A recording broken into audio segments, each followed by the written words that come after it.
Hello Rangers, and welcome to Ranger Review YouTube channel. Today in this video, I'll be answering the question, is there a difference between national and state parks? Let's go ahead and dive right on in.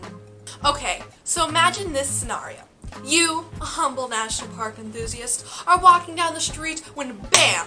Out of the blue comes a curious questioner. He likes asking questions. So he comes up and asks you, is there a difference between national and state parks? And you, the humble national park enthusiast you are, answer, why yes, one is owned by the state and the other is owned by the government. This curious questioner, still a bit curious, asks you another question. But they're both protected by park rangers, right? Why aren't they the same thing?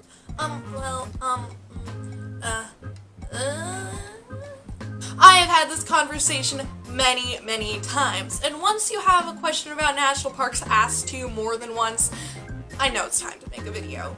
So in order to truly understand what the difference is, we first need to know what's the definition of a national park and what's the definition of a state park. Well, according to dictionary.com, a national park is, and I quote, an area of scenic beauty, historical importance, or the like owned and maintained by a national government for the use of the people.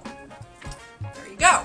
And according to Wikipedia, a state park is, state parks are parks or other protected areas managed at the subnational level within those with nations that use state as a political subdivision. So say if you live in Canada, where they use provinces, you wouldn't find a state park.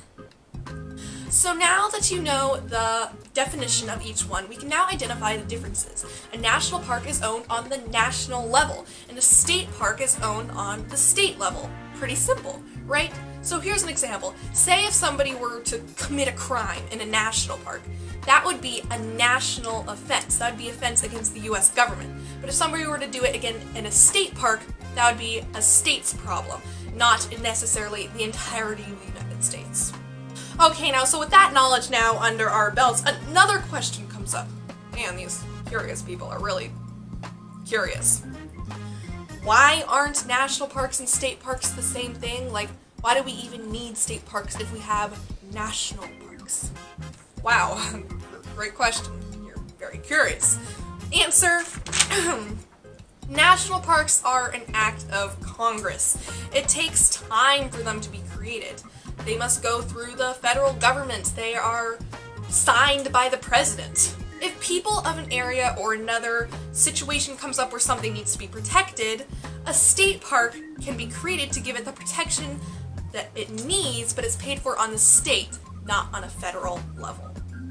In conclusion, national parks and state parks are different. They are two separate things. One is owned and paid for by the national government on a federal scale. So your taxes to the country of the United States are paying for them. One is owned on a state scale, so your taxes to the state are paying them. They both have protection, but the difference is in who owns it and who pays for it. Well everybody, that's the end of today's video. I hope you enjoyed it. If you did, please be sure to give this video a huge thumbs up and comment down below with your thoughts. I'd love to hear from you. Also be sure to click the red subscribe button and the little bell next to it to always know when I post new videos. Thank you so much for watching, and I shall see you in another video. Bye!